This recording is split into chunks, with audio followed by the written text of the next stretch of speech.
The giant round room fell silent as Commander Eliza Chen walked in.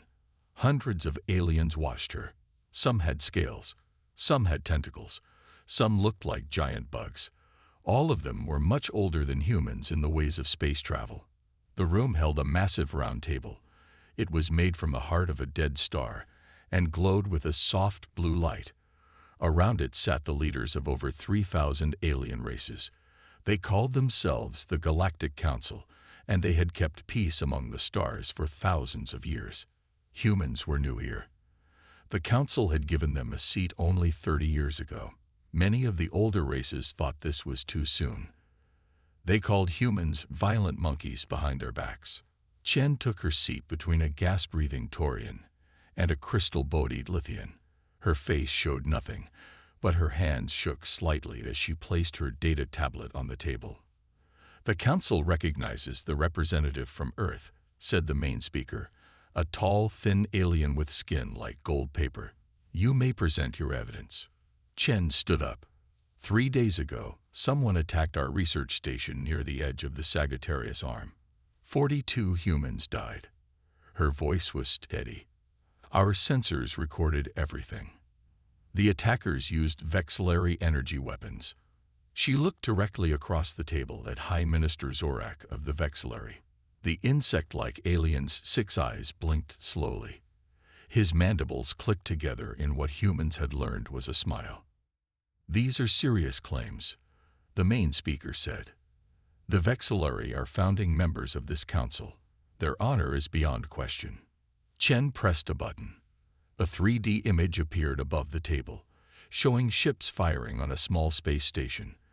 The weapons left trails of green energy, the same color used only by Vexillary ships. "The evidence is clear," Chen said. The main speaker waved a thin hand. "These recordings could be changed. They are not enough to accuse a great race like the Vexillary." Murmurs of agreement spread around the table. Chen looked from face to face. Some wouldn't meet her eyes. Others looked at her with pity. And then she understood. This wasn't about evidence. It was about power. The Vexillary were one of the oldest, strongest races in the galaxy. Humans were newcomers. The Council would never take humanity's side, no matter what proof they had. Chen closed her tablet. Across the table, Zorak's mandibles clicked faster. He was laughing. She thought about the families of those 42 dead researchers. They deserved justice. They would never get it here. Without a word, Chen stood up. The room fell completely silent. No one had ever left their seat during a council meeting. It was against all rules. She walked slowly toward the exit. Each step echoed in the silent room. "Representative Chen," the main speaker called. "If you leave this table, you leave the protection of the council. Your people will stand alone." Chen stopped at the door and turned. "We've always been alone here." Her eyes moved to Zorak. "And now we know it." She walked out. Behind her, the council erupted into chaos. An empty seat at the council table was something no one had seen in over 2,000 years. The galaxy watched in terror as humans abandoned the table. 3 days passed after Commander Chen walked out of the council. On Earth, the world leaders gathered in a large room with screens showing the faces of colony leaders from all 17 human worlds. "We have 3 more days to answer," said President Okafor, her voice tired. "The council says we must return to the table or face isolation. No trade, no help, no protection." A colony leader from Mars spoke up. "What about the Vexillary? They killed our people and got away with it." "The council made their choice," Chen said. She stood by the window, looking at the night sky. "They chose the Vexillary over truth. They chose power over justice." While the leaders talked, Admiral Jackson Wei worked in secret. His office deep under the Pacific Ocean was filled with star maps and ship plans. He spoke to his captains through secure channels. "The council thinks we need them to survive," Wei told his officers. His eyes were hard as stone. "They're wrong. Humans survived on Earth for thousands of years before we met aliens. We can survive without them now." Wei's plan had a name: Project Carthage. It had been created years ago, but never used. Now, Wei gave the order to start it. Across human space, people began to prepare. On Mars, scientists worked day and night on a new way to send messages without using Council technology.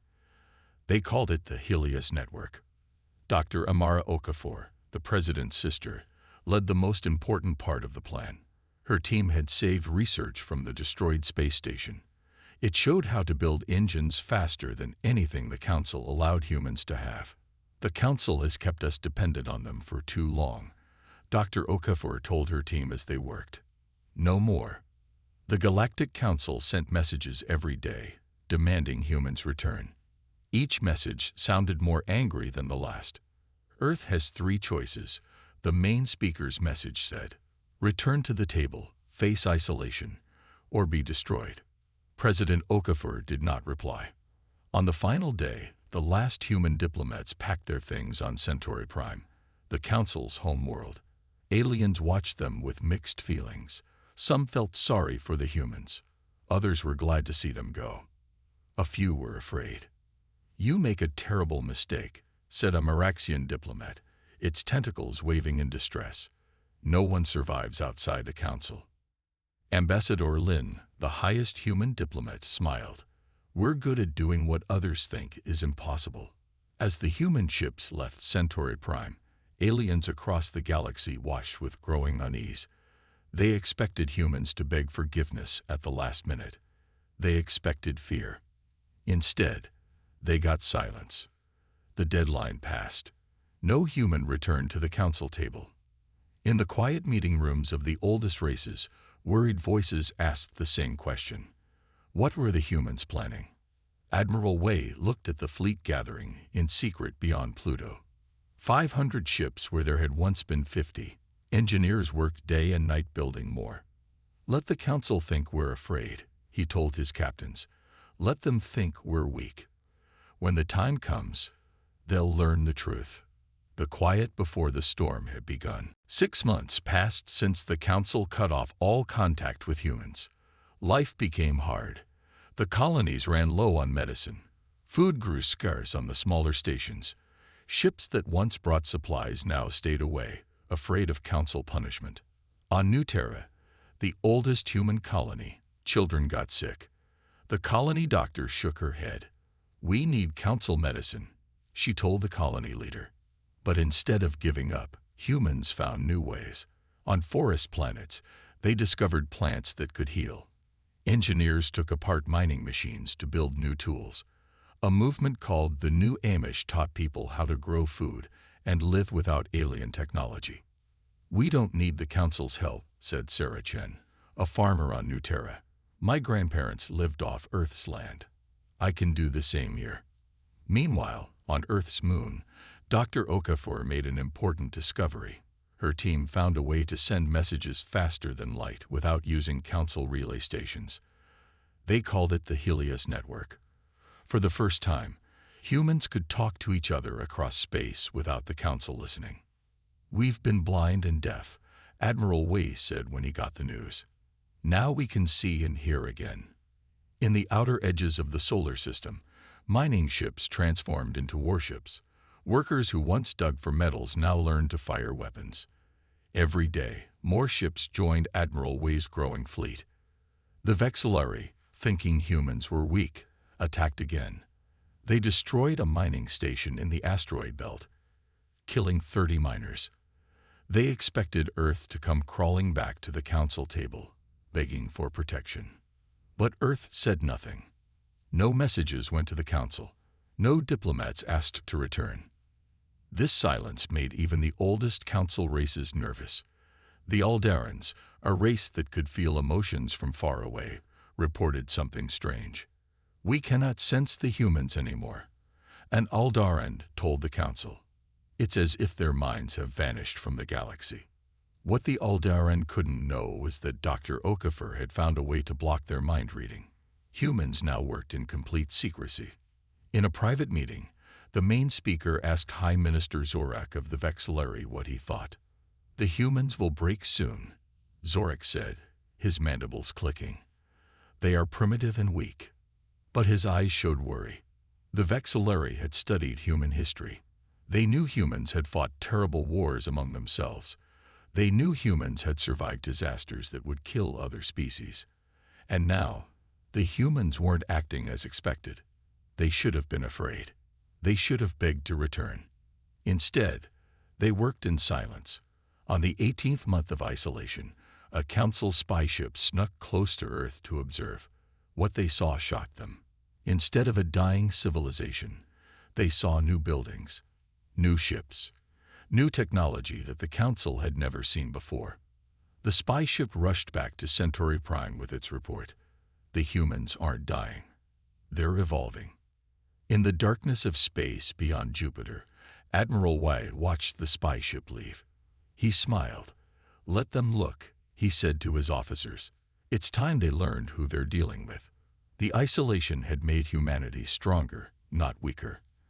And the galaxy was about to find out how much. 16 months after humans left the council table, a strange ship entered Earth's space.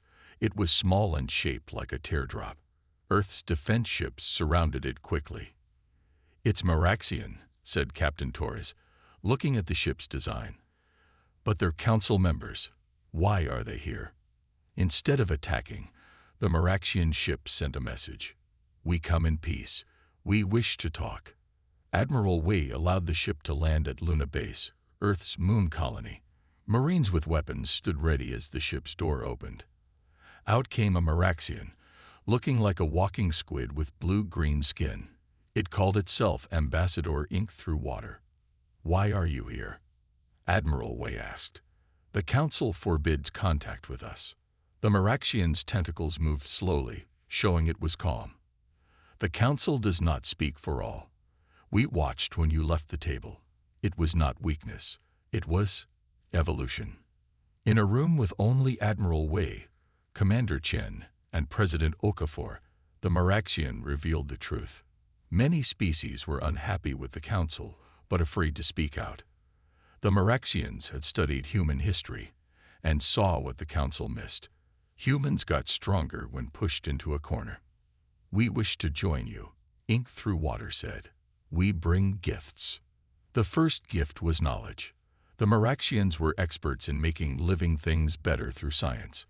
They could help humans grow food that needed less water and made more oxygen. The second gift was even more valuable. Information about what other species were doing and thinking. The Maraxians had a large trading network that reached many worlds. They could tell humans what the council was planning. Most importantly, the Maraxian told them about a secret Vexillari attack being planned against the Jupiter colonies. "They will attack in 3 days," Ink Through Water said. "They think you cannot stop them." Admiral Wei smiled. "We've been waiting for this." When the Vexillari battle group entered Jupiter's space, they expected an easy victory. Instead, they found Admiral Wei's fleet waiting for them. But something impossible happened. Using Dr. Okafor's new Carthage engine, human ships moved faster than any ship in the galaxy could move. They appeared behind, beside, and in front of the Vexillari ships all at once. The battle lasted just minutes. No Vexillari ship survived to tell what happened. Back on Centauri Prime, the Council received no reports from their attack fleet. They sent scout ships to look for them. The scouts found only floating pieces of metal where Vexillari ships had been. For the first time in thousands of years, the Vexillari felt fear. In the main council chamber, High Minister Zorek's mandibles clicked rapidly in worry. How did they destroy our ships so quickly? They have technology they shouldn't have. The main speaker called an emergency meeting. "We must find out what the humans have created," he said. "If they can defeat the Vexillari so easily, what else can they do?" On Earth, humans celebrated their victory with their new Maraxian friends. But Admiral Wei didn't join the parties. He was already planning the next steps. "This was just the beginning," he told Commander Chen. "Now we show the galaxy who we really are." The Council could no longer ignore the strange energy readings coming from human space. They sent a large fleet to find out what humans were doing. What they discovered shocked them all. Project Carthage wasn't just a new engine for ships. It was a complete change in how humans lived and worked in space. Through science that the Council had said was impossible, humans had created new ways to travel, talk, and make energy. "They've built what we forbade," said a Council scientist, his 4 eyes wide with shock. "They've made technology that doesn't need Council systems at all." The most surprising thing was that humans had put this new technology in everything, from big warships to small handheld devices. In just 3 years away from the Council, humans had changed from a young, dependent species into something new and independent. The Council called for an emergency meeting with Earth's leaders. For the first time ever, humans set the rules for the meeting. It would happen on Luna, Earth's moon, not at the Council's table. Some Council races refused to attend such a primitive meeting. The Vexillary threatened to start a full war. Commander Chen, now Earth's Defense Secretary, sent back a simple message: "We will not return to your table. You may join us at ours, or you may learn why we left yours." The Council delegates arrived on Luna expecting to find desperate humans ready to make deals. Instead, they found a strong, united human society that didn't need their help.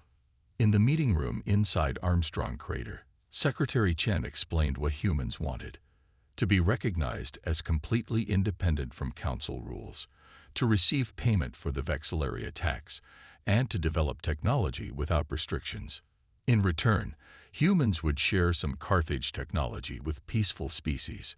The Council members looked shocked. "Impossible," said the oldest Jorian, his shell clicking with anger. "No single species can exist outside Council systems. Our agreements are thousands of years old." "Those agreements," Admiral Wei said quietly, "were made to keep everyone dependent on the Council. We have moved beyond them." To show what he meant, Dr. Okafor turned on a small device. The room's gravity changed instantly to Earth normal without any noticeable machinery, something the Council had always said would take centuries for humans to develop. Half the delegates left the meeting in anger. The rest stayed and signed what would later be called the Lunar Accord, the first galactic agreement not made at the Council table. 7 species agreed to recognize humans as independent and to work with them directly. That day, the Galactic Council split for the first time in its long history, and the Vexillary declared war on humanity. As the Council ships left Luna, Admiral Wei watched from the window. "Now comes the hard part," he told Secretary Chen. Chen nodded. "They still think this is about technology or politics," she said. "They don't understand yet that we're fighting for a completely new way for species to work together." "They will," Wei said, looking at the stars, "whether they want to or not." The meeting room on Luna surprised the Council members who chose to stay. Instead of fancy decorations, the walls were plain gray moon rock. The chairs were simple but comfortable for many different body types. Everything was practical, not showy. This was the new human way. Focus on what works, not what looks impressive. Secretary Chen sat at a round table with representatives from 19 alien species. 7 had already decided to sign the Lunar Accord. The others came to watch and report back to their leaders. "The Lunar Accord is simple," Chen explained. "Each species is equal. Each species is free to develop without Council restrictions. We share knowledge openly instead of keeping secrets." An elder from the Taurians, a race of 4-armed beings with green skin, leaned forward. "What about protection? The Council fleet keeps pirates and outlaws away." Admiral Wei touched a button on his wrist. A 3D map appeared above the table showing human space. "Our Carthage defense network already protects our territory. Any species that joins the Accord gets the same protection." "And resources?" asked a Lithian, its crystal body glittering in the light. "The Council controls access to most valuable metals and fuels." Dr. Okafor smiled. "Carthage technology needs different resources than Council tech. We found abundant materials in places the Council ignores." As the meeting continued, a Maraxian aide rushed in and whispered to Ambassador Ink through water. The ambassador's tentacles darkened with concern. The Vexillari have launched attacks on 3 human colonies, ink through water announced. They are using planet killer weapons. The room fell silent. Planet killers were forbidden by the oldest council laws. Using them meant the Vexillari weren't just fighting humans. They were sending a message to anyone who might join them. Admiral Wei's face showed no fear. He touched his wrist device again. Defense systems activated. All colonies report safety protocols engage. On the main screen, they watched as massive Vexillari weapons fired on the Mars colony. Everyone expected to see destruction. Instead, the weapon's energy simply disappeared when it hit an invisible shield around the planet. Next, they saw Vexillari ships arrive at the Neptune mining station. But the station wasn't there. Somehow, humans had moved the entire facility before the attack. "Impossible," whispered a council member. Chen looked at the shocked faces around her. "This is what freedom from council restrictions means. We developed what we needed to survive." By the end of the day, 12 more species had signed the Lunar Accord. Each received basic Carthage technology to protect their worlds and communicate without the council network. As the delegates left, the Taurian elder stopped beside Secretary Chen. "We followed the council for 8,000 years, he said softly. "They told us this was the only way to have peace. Now I wonder what else they lied about." On Centauri Prime, the news of the Lunar Accord spread quickly.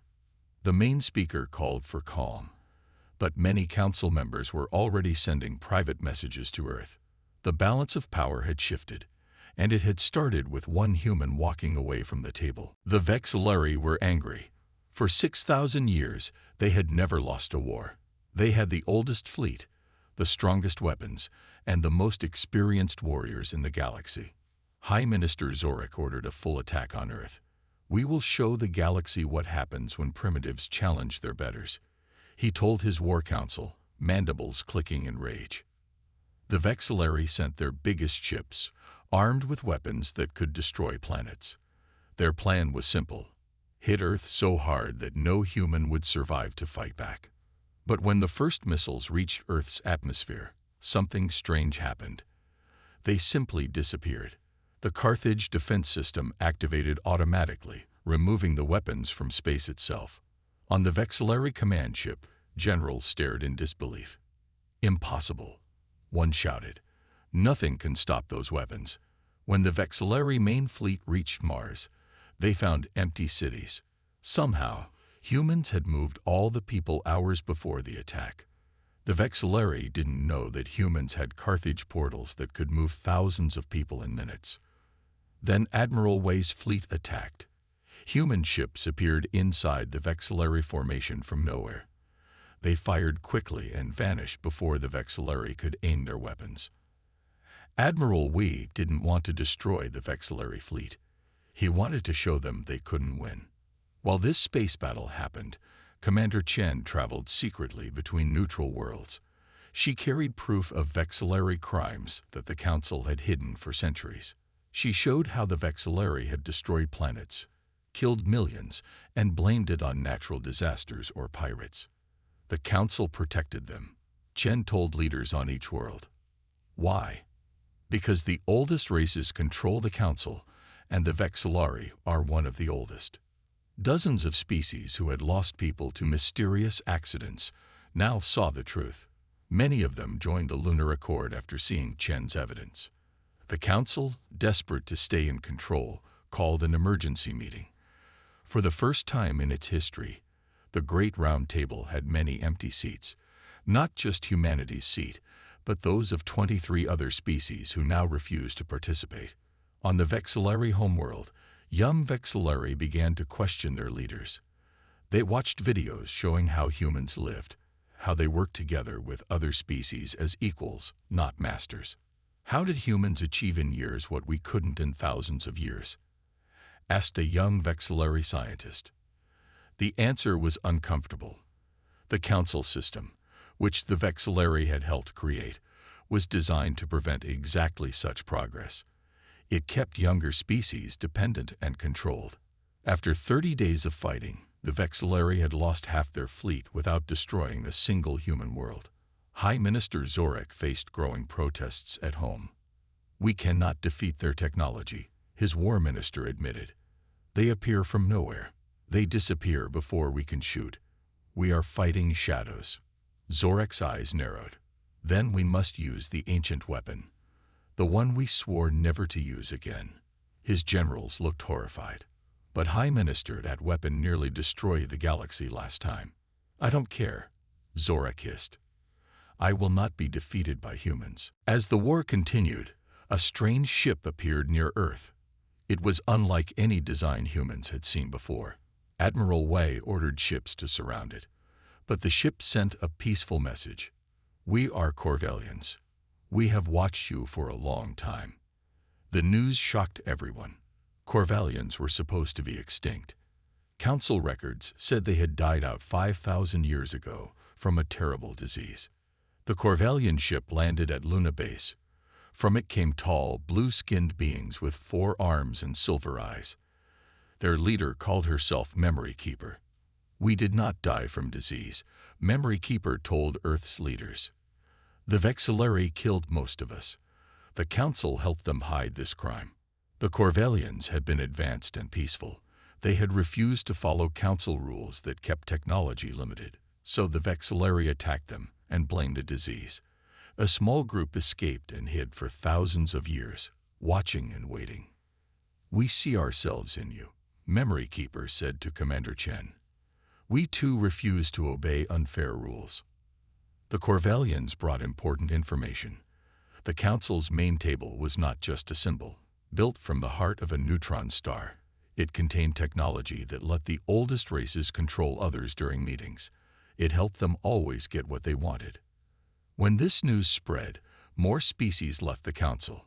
Many joined the Lunar Accord, forming new alliances with humans and each other. The Vexillari, facing both outside pressure and growing protests at home, made a terrible choice. High Minister Zorak ordered the use of the ancient weapon, a device designed to collapse part of the galaxy into a black hole. Even for the Vexillari, this broke all rules of war. When the weapon activated, everyone expected disaster. Instead, something amazing happened. The weapon's energy met Carthage field technology and bounced back. The backlash destroyed the Vexillari High Command Center and damaged their remaining fleet. During the cleanup, human scientists made their most important discovery yet: the Council's life extension technology, which let the oldest races live for thousands of years, had a hidden danger. It slowly damaged their brains over centuries. The oldest races weren't wise. They were suffering from engineered brain decline. They made themselves live forever, Dr. Okafor explained to Earth's leaders. But they sacrificed their ability to think in new ways. That's why they fear change so much. When this news reached the younger Council races, many were horrified. Some of them had already started using the life extension technology, not knowing its cost. On the Vexillari homeworld, the government collapsed as young Vexillari took control. They sent a message to Earth. "We wish to talk peace." Admiral Wei watched the message with Commander Chen. "Do you think they're sincere?" he asked. Chen thought carefully. "I think they're scared. But fear can be the beginning of wisdom." Across the galaxy, species that had been enemies for millennia now talked to each other without the Council controlling them. A new way of thinking was spreading faster than anyone expected. The tide had turned. The old order was falling, and humanity was leading the way. 5 years had passed since Commander Chen walked out of the Council chamber. Now representatives from 142 species gathered at Earth's new space station called Concordia. Concordia meant harmony in an old Earth language. The station was beautiful, with wide windows showing the stars. But what made it special was inside. Instead of one big table where powerful species controlled everyone else, the Grand Chamber had many smaller tables that could be arranged in different ways. Some were designed for tall species, others for small ones.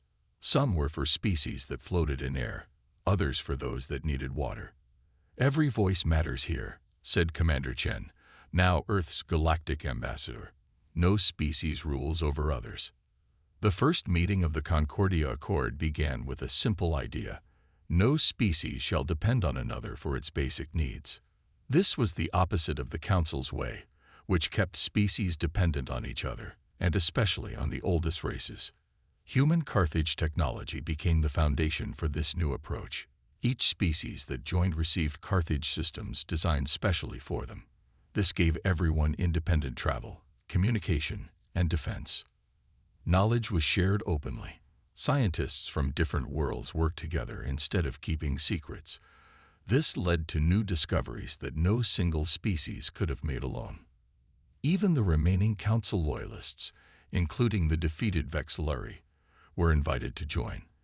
They would be treated like everyone else, no better, no worse. Many eventually joined, though some of the oldest races chose to stay alone rather than be equal to younger species. The young Vexillari leader, Speaker Vexka, surprised everyone by being one of the strongest supporters of the new system. For thousands of years, we thought power meant controlling others, she said, her mandibles moving gently. We were wrong. True power comes from working together as equals. On the final day of the first meeting, Ambassador Chen addressed all the representatives. The room was filled with beings of all shapes, sizes, and colors, some breathing air, some water, some other gases. Some had fur, some had scales, some were made of crystal or energy. We abandoned their table not to destroy order, Chen said, but to create a better one. Humanity's greatest strength has never been our technology, but our refusal to accept artificial limits on what we can become. For the first time in galactic history, no species ruled over others, and the galaxy began to thrive. New art, music, science, and ideas emerged from unexpected places. Species that had been considered primitive by the Council showed amazing talents when given freedom to develop their own way. On Centauri Prime, the few remaining Council members watched with growing concern as the galaxy changed around them. The circular table, once the center of all power, now sat mostly empty. They've changed everything, the main speaker said, his golden skin dull with age. How could we have been so wrong? But it was too late for the old Council. The galaxy had moved on, and it had started with one human walking away from a table. 50 years had passed since humans first walked away from the Council table. The Concordia system now connected thousands of worlds. Species that once fought now worked together. The galaxy was more peaceful and advanced than ever before. Then one day, Carthage sensors detected something strange. Energy patterns coming from outside the galaxy. Someone was watching. On a remote human colony, researchers found ancient ruins older than any known civilization. Inside, they discovered records warning about beings from beyond the galaxy who had watched and guided galactic development for billions of years. The records revealed a shocking truth. The Council system had been created with outside help. These watchers had set up the Council to control how species evolved. The galaxy had been like a carefully tended garden, with the Council as the gardeners who kept everything growing in certain patterns. By breaking the Council system, humans had disrupted plans that had been in place for billions of years. Now the watchers were paying attention. Admiral Wei, his hair now white with age, was called to an emergency meeting on Concordia with leaders from every major species. Even at 87, his mind was still sharp. So we left their table, he said, looking at the evidence, only to find there was an even bigger table beyond our galaxy. Ambassador Chen, also now elderly, smiled. Her wrinkles showed a lifetime of both struggles and joy. Good, she said. Let them watch. Let them see what happens when free people work together. The message spread across Concordia worlds. This was not a time for fear, but for unity. Species that had been enemies for thousands of years now combined their unique abilities and perspectives. As the signals from beyond the galaxy grew stronger, humans and their allies prepared a response. It wasn't weapons or defenses they built, but something the watchers clearly hadn't expected. They sent an invitation. We know you're there, the message said, broadcast on frequencies the ancient records showed the watchers would hear. "We've left the table you designed for us. When you're ready to talk as equals, we'll have a place for you at our table." For months, there was no response. Then one day, a single ship appeared near Concordia. It was unlike any design ever seen, shapes and angles that seemed to bend space itself. As the ship approached the station, Ambassador Chen stood with representatives of 100 different species. Some were nervous, others curious. Chen felt strangely calm. "This is what we've been building toward," she told the others. "Not just peace among ourselves, but facing the unknown together, as equals." The ship docked. The door opened, and for the first time, the galaxy met those who had watched it for so long. Chen stepped forward, hand extended in the human gesture of greeting. "Welcome to Concordia," she said.